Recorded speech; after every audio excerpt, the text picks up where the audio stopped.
అందరికీ ఉపాధి పనులు ఇవ్వాలి. వాళ్ళందరికీ ఉపాధి పని ఇవ్వాలి. పెండింగ్ లో ఉన్న వేతనాలు వెంటనే ఇవ్వాలి. 8 వారాలుగా పెండింగ్ లో ఉన్న వేతనాలు వెంటనే ఇవ్వాలి. పనులు నిలుపుదల చేయడం అన్యాయం. ఫీల్డ్ అసిస్టెంట్లపై రాజకీయ వేధింపులు ఆపాలి. అధికార పార్టీ ఆగడాలు అరికట్టాలి. అధికార పార్టీ పనులు ఇవ్వాలి. అడిగిన వాళ్ళందరికీ ఉపాధి పనులు ఇవ్వాలి. నిలుపుదల చేయొద్దు. ఉపాధి పనులు నిలుపుదల చేయొద్దు. 100 రోజులు పని ఇవ్వాలి. ఈరోజు ఉపాధి హామీ పనులు నిలుపుదల చేశారు. ఇప్పటికే వర్షాలు లేక పనులు లేక ఇబ్బంది పడుతున్నారు కూలీలు. వలసల నివారణ కోసమని ఇచ్చినటువంటి ఈ ఉపాధి హామీ పని ఈరోజు వలసలు పోతుంటే చూస్తున్నారు అధికారులు తప్ప సంఘంగా మేము చెప్తున్నాం వీళ్ళకి ఎక్కడికక్కడ పనులు ఆపిస్తారు చూడండి అని చెప్పినా ఎవరికి కూడా తెలియకుంటే ఆపేస్తున్నారు. వ్యవసాయ పనులకి ఉపాధి పని ఆటంకం వస్తుందని చెప్పేసి ఆపేస్తున్నారు. ఇది కరెక్ట్ కాదు. అలానే బట్టీలు కాలువలు ఇట్లాంటి పనులు ఇస్తున్నారు. చెరువు పనులు లేదని అంటున్నారు. అసలు చెరువు పనులు లేకపోవడం బట్టి ఈరోజు అధికార పార్టీ లోడ్లు వేలు కొలది లోడ్లు ట్రాక్టర్లతో మట్టి అమ్ముకుంటున్నారు. ఆ చెరువు పని పూర్తిగా లేదని చెప్తున్నారు. ఇది ఏంటి అన్యాయం అని చెప్పేసి మేము అడుగుతున్నాం. చెరువు పనులు లేకపోతే అసలు ఉపాధి కూలీలు పని ఎక్కడ చేస్తారో అర్థం కాకుంటున్నది. అలాగే ఈ పెండింగ్లో ఉన్నటువంటి బిల్లులు కూడా వెంటనే చెల్లించాలని చెప్పేసి చెల్లి పనులు కూడా ఇవ్వాలని చెప్పేసి పాత పద్ధతిలోనే ఉపాధి పని కొనసాగించాలని చెప్పేసి మా సంఘంగా మేము డిమాండ్ చేస్తున్నాం.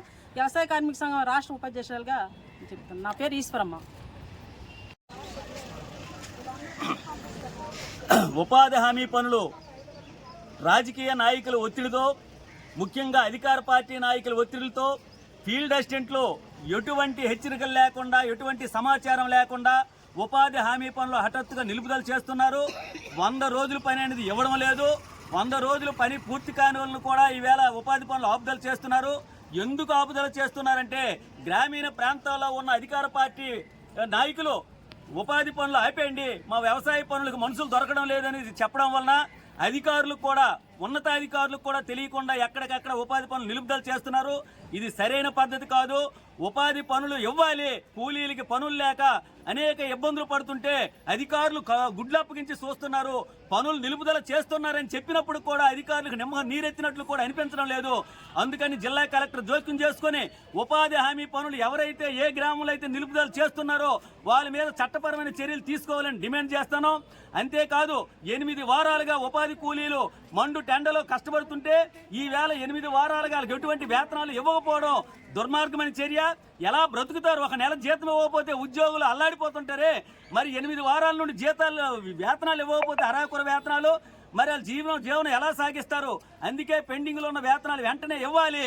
అంతేకాదు ప్రభుత్వం మారిన వెంటనే ఫీల్డ్ అసిస్టెంట్ల మీద, ఉపాధి వేతనదారుల మీద, అలాగే మేట్ల మీద ఈవేళ కక్ష సాధింపు చర్యలు రోజు రోజుకి ఎక్కువ అవుతున్నాయి. ఎటువంటి ఆదేశాలు లేకుండా వాళ్ళ మీద చర్యలు తీసుకుంటున్నారు. కాబట్టి అధికార పార్టీ ఆగడాలు అరికట్టాలి. ఉద్యోగుల మీద రాజకీయ నాయకులు వేధింపులు ఆపాలని చెప్పి ఈ సందర్భంగా డిమాండ్ చేస్తున్నాం. ఉపాధి హామీ చట్టం 100 రోజుల పని కూడా పూర్తి చేయకుండా అరాకొర పనులు ఇచ్చి ఈవేళ నిలుపుదల చేయడం దుర్మార్గమైన చర్య కాబట్టి దీన్ని మేము ఖండిస్తున్నాం. అందుకే ఉపాధి హామీ పథకాన్ని 200 రోజులు పెంచాలి. అలాగే 600 రూపాయల వేతనం ఇవ్వాలి. అలాగే అడిగిన వాళ్ళందరికీ పని ఇవ్వాలని చెప్పి ఆంధ్రప్రదేశ్ వ్యవసాయ కార్మిక సంఘం ఆధ్వర్యంలో ఈవేళ ఇక్కడ ధర్నా చేస్తున్నాం. ఈ ధర్నాని జిల్లా కలెక్టర్ గారు స్పందించి ఎక్కడెక్కడైతే పనులు నిలుపుదల చేశారో మళ్ళీ ఆ పనులు ఇప్పించి కూలీలను ఆదుకోవాలని మేము డిమాండ్ చేస్తున్నాం. నా పేరు గంగరాపు సింహాచలం, వ్యవసాయ కార్మిక సంఘం రాష్ట్ర ఉపాధ్యక్షుడు.